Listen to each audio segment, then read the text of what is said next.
Coucou! Donc voilà, je fais mon premier review. J'en ai fait déjà pour moi-même et des copines, mais je vais faire mon premier review sur Insta. Donc c'est fait Madine Maison. Pour le True Black Tarot, évidemment, je vous en présenterai sûrement d'autres que vous connaissez déjà, mais voilà, je fais mon premier avec le True Black Tarot. Donc il est noir, mais avec la lumière, il paraît toujours un peu gris. Donc ça, c'est la boîte. Assez épaisse comme le jeu. C'est très appréciable d'avoir des cartes épaisses, personnellement. Super joli. On retrouve ce motif partout au dos des cartes et sur la boîte, aimanté. Personnellement, je ne me sers pas des boîtes. Dès que je reçois mon jeu, hop, il bascule dans un petit pochon personnalisé, enfin personnalisé, personnel dans le sens où personne n'a le même. J'ai laissé une carte dedans, c'est une carte qu'ils ont mis où on voit le dos des cartes et qui n'est pas une carte. Donc avec le petit emballage, je laisse ça dedans. Et il y a le petit guidebook avec. Je dis petit guidebook parce que c'est pour le coup, il est petit. Dans lequel on a donc en première partie une toute petite introduction. Et après, on enchaîne sur la présentation des arcanes majeurs en double page, où il explique pour lui la signification par rapport à son tarot, et puis la signification du travail qu'il y a en plus sur ces cartes-là. Je vous montrerai de quoi il s'agit. C'est un espèce de rendu visuel qu'il y a sur les arcanes majeures qu'on ne trouve pas sur les mineurs. Donc on a toutes les arcanes majeures et après on bascule sur les mineurs. Et pour les mineurs, c'est une demi-page par carte. Voilà, pour le tout petit carnet que personnellement je vais traduire et réécrire dans un cahier avec plaisir. Parce que je ne sais pas lire l'anglais de manière fluide. Donc voilà, ensuite le jeu.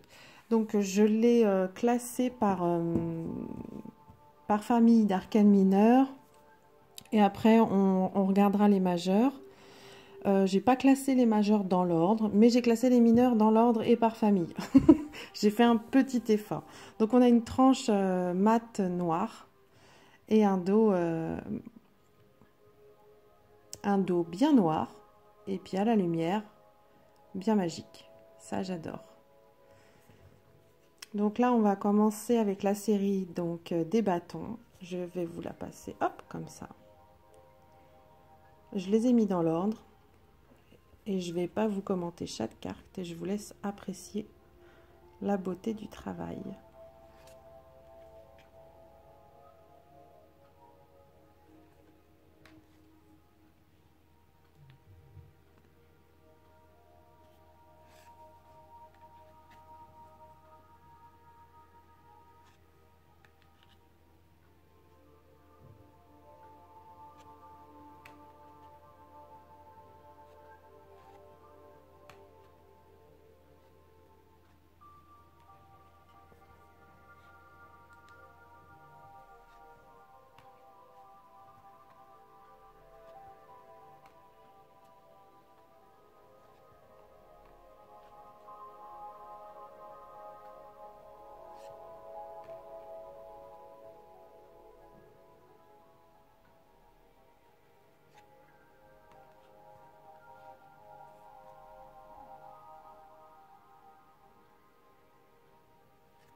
Donc en bas de chaque carte, on a l'effet visuel qu'il met sur ces cartes et on voit l'indication de quelle carte on est.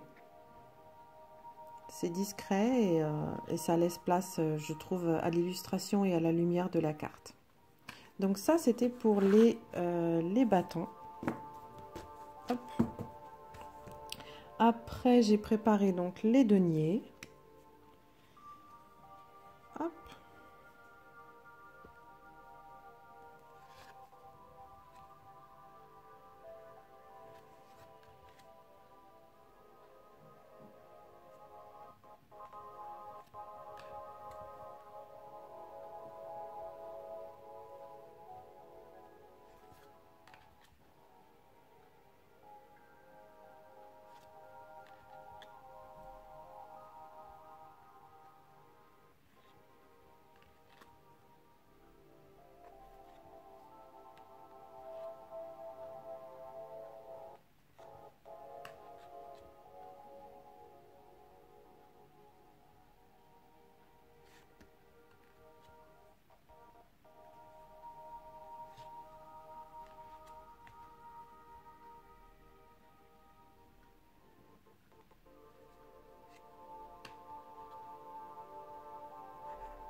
Ensuite, la famille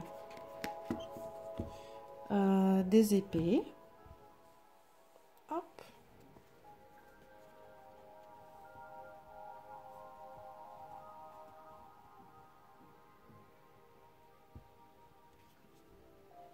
Alors évidemment, vu qu'elles sont épaisses et matifiées, elles glissent pas aussi bien que certains autres jeux, mais ça va, ça reste fluide. Enfin moi, personnellement, ça ne me dérange pas du tout.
Hop. Et après, la famille des coupes.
Hop. Donc ça, c'était pour les mineurs. Donc déjà là, en fait, moi j'ai l'épaisseur d'un de mes tarots, enfin de mes tarots jusqu'à maintenant. Mais c'est que les mineurs. Donc au niveau brassage, ça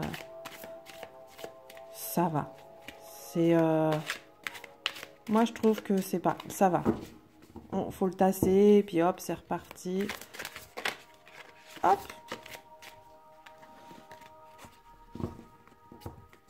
Après, attendez. Au niveau du fait qu'il s'étale, moi j'appuie un petit peu dessus pour que voilà. Mais encore, ça va, non, il glisse. Hein. Hop. Ça c'est pour le côté technique du review, mais bon. Je suis tellement fan des illustrations que pour moi c'est le principal. Donc on passe au majeur. Vous m'excuserez, je les ai pas classés. En général, j'aime pas ranger mon jeu, sauf si j'ai un tirage spécial pour. Mais là, là, je voulais pas ranger les majeurs. Je l'ai pas senti, je voulais pas le faire. Donc voilà, bah, vous les découvrez en aléatoire. Donc la petite particularité des majeurs, voilà, on va la capter comme ça. C'est ce qu'il appelle le travail additionnel. Ça a aussi une signification dans l'illustration de la carte. Donc là, on a le nom en dessous, plus ce travail additionnel qui est différent en fonction de chaque majeur. Donc là, on a le diable,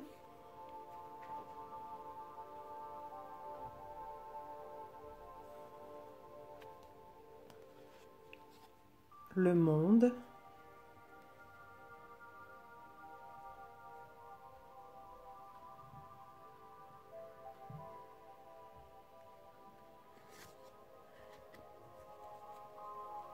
le chariot,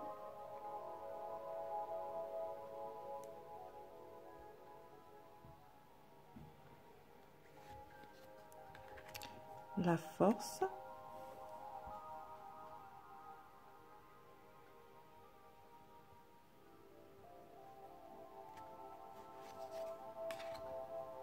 l'impératrice,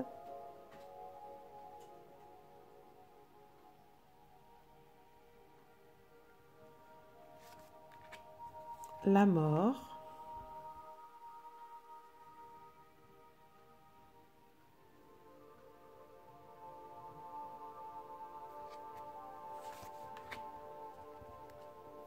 la roue de fortune,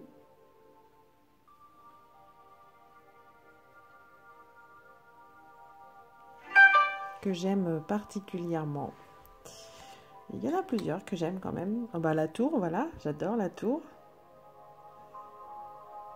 J'adore l'illustration, mais aussi la signification.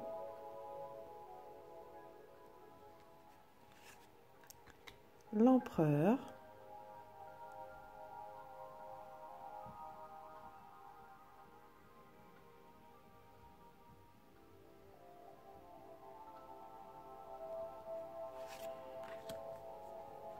Le hiérophant. Alors j'aime vraiment parce que quand on le regarde de face comme ça, comme toutes les arcanes, hein, on visualise bien l'illustration, la lumière, les matières. Et dès qu'on tourne, on a cette énergie qui vient en plus l'entourer ou le définir. Et je trouve vraiment que ça prend son sens. C'est un peu comme si on regardait en hologramme ou en 3D. Le soleil.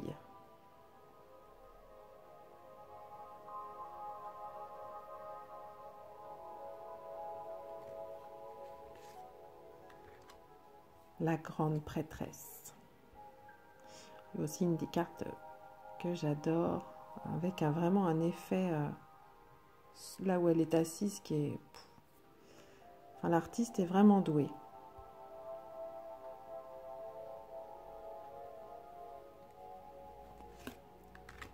Le magicien, que j'ai tiré mardi matin, que je vous ai partagé.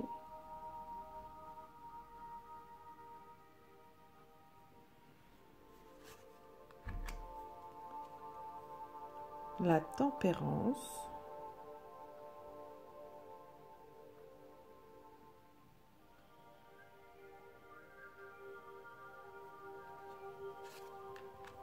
La lune.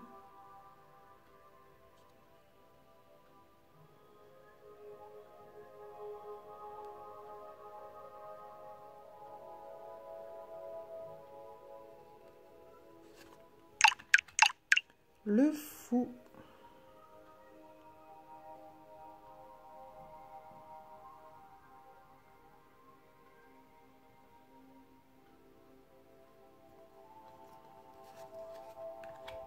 À Nantes, c'est une carte que le créateur a rajoutée, qui a sa propre signification et qui vient se placer juste après le monde en fait. C'est la dernière carte pour lui.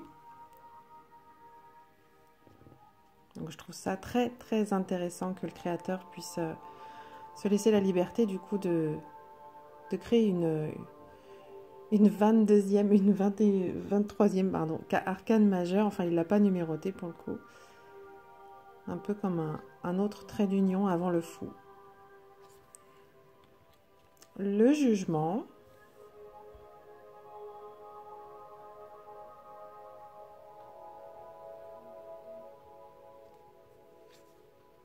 Les amoureux.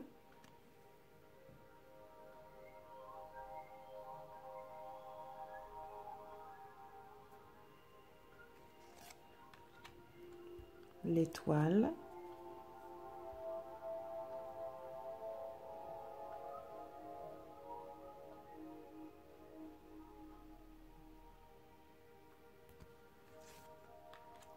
le pendu, une carte que j'apprécie dans tous les jeux. Très original dans ce jeu-là.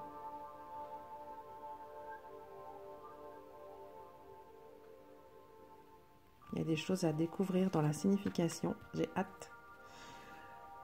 L'ermite, une carte chouchoute de beaucoup de personnes qui tirent les cartes, évidemment. Qui nous parle beaucoup. Hop.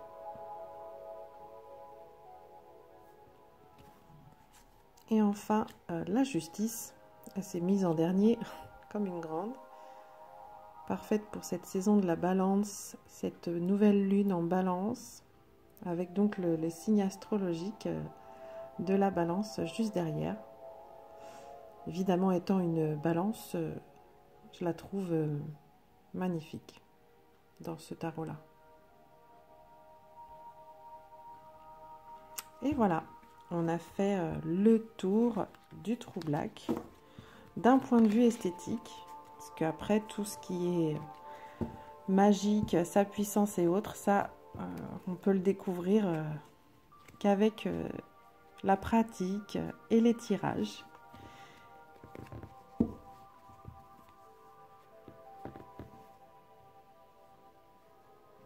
Voilà, j'espère que ce premier review pour moi, pour vous, vous aura plu.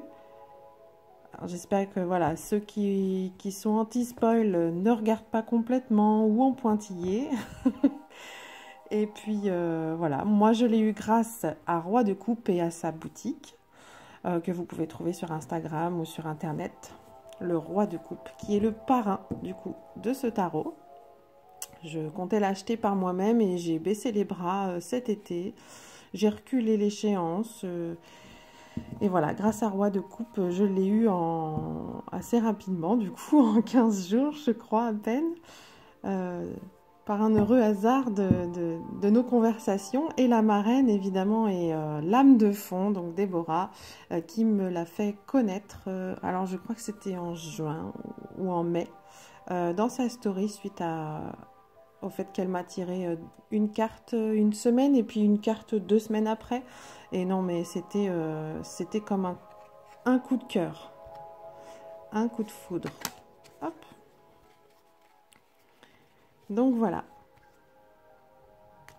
Gros bisous à tous et puis à bientôt peut-être dans un autre review ou sur Instagram. Bisous.